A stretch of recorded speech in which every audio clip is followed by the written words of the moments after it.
Have you ever felt like you're just stuck? Stuck in that same loop of financial struggle, wondering if things will ever change? Well, today, we're going to dive into a really powerful and practical technique that's designed to completely flip your reality on its head. It all comes from the work of Robert A. Russell, and trust me, this is way more than just wishful thinking. It's about changing your entire relationship with prosperity. So let's get into it. That question. Where is the money gonna come from? It's a thought that probably sounds familiar to a lot of us. And man, is it loaded with stress, with anxiety, with this feeling that you're just hemmed in on all sides. It's the kind of question that can genuinely keep you awake at night. And it's never just that one question, is it? It's a whole family of them. Why am I always broke? Why can't I get ahead? If any of these hit home, you know exactly what it feels like to be shackled by your circumstances. But what if I told you there's a master key, a single, powerful idea that can break those chains for good and swing open the door to a totally new reality? And that key is what Russell called the prosperity idea. It's such a simple concept, but it has the power to completely re-engineer your life, starting from the inside out. Now, this isn't just about thinking happy thoughts. It's a genuine formula that works for anyone who's willing to actually put it into practice. This is it. This is the whole shebang, right here, in 3 simple words. I am prosperity. Now notice, this isn't a hope. It's not a request. It is a declaration of a present fact. The second you begin to truly internalize this statement, you start a whole new vibration, a chain of events that can spread like wildfire through every single corner of your world. So this brings us to a really crucial difference in how people approach this. See, millions of people are out there slaving away, literally working for the idea of prosperity. They're chasing it, laboring for it day in and day out. But a select few get the secret. You can let the idea work for you. The only thing that separates the two is your relationship to it. So, are you its servant, or is it serving you? And once you make that switch, once you let this idea work for you, its power is just immense. It acts like this giant magnet, pulling success, opportunities, and all sorts of good things right to you. And just as powerfully, it demagnetizes everything that doesn't belong.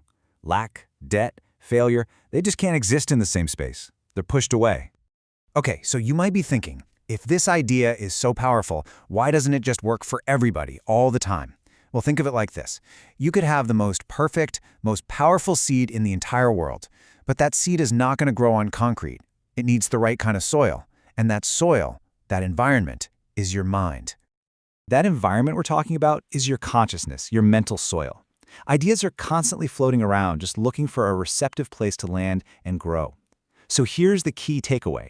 The problem is never with the seed, with the idea itself. It's always with the soil it's being planted in.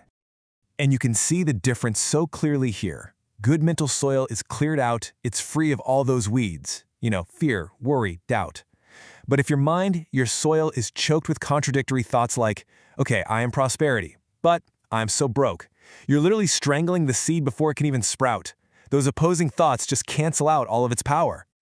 All right, so how do we fix the soil? How do we pull out all those weeds so our new idea can grow?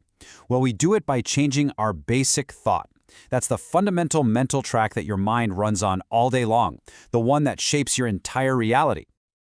Ralph Waldo Emerson just absolutely nailed it with this quote. See, your reality isn't shaped by some random thought you have for 2 seconds. It's shaped by the thought you keep coming back to, the one that's kind of running in the background all day. That is your basic thought. The best way to think about it is like a pair of colored glasses. If your basic thought is worry, you're essentially wearing worry-colored glasses. Everything you see, everything you feel, everything you do is tinged with that color. You literally radiate an atmosphere of worry. And guess what? People and circumstances respond to that, creating a perfect self-fulfilling prophecy. So how do we change it? It's like forging a path through a field. Our habits create these really well-worn paths. You can't just wish the old, muddy path of worry would go away. No, you have to deliberately start walking a new path, the path of prosperity. At first, it's going to feel like hard work, but if you keep walking it over and over, that new path gets clearer and easier, while the old one, it just gets overgrown and disappears. Okay, we've talked about the what and the why. Now for the most important part, the how. Because this isn't just theory, right? This is a concrete, actionable plan that you can start, right now. It all begins with a super focused 7-day assignment. That's it. Just 1 week of deliberate, persistent mental work. 1 week to start carving out that new path and building a brand new habit of thought. So here's the game plan. For 7 straight days, you are going to focus on one single idea. I am prosperity. That's rule 1. Rule 2, and this is absolutely critical. Whenever a contradictory thought pops up, a worry about a bill, a thought about being sick, you catch it and you actively refuse to give it any space. And third, you're going to anchor this new thought using something called the association method. And this is where it gets really practical and honestly kind of fun. The association method is about linking your new thought to something you already do dozens of times a day. So, every single time you touch your keys, think, I am prosperity. Every time you check the time, I am prosperity.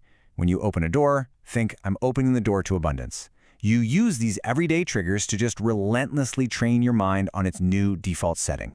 Now, this little detail here is everything. The creative law of the universe only operates in the present tense.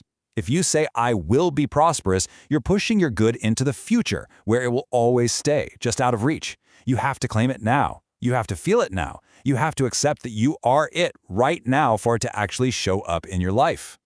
So when you boil it all down, what's the ultimate takeaway? It's this powerful idea right here. Life itself isn't the problem. Your job, your bank account, those aren't the root problem. The only thing you have 100% control over is the use you are making of your own consciousness. The power to change everything, it is, and it always has been, right inside you. The only question left is, what use are you going to make of it starting today?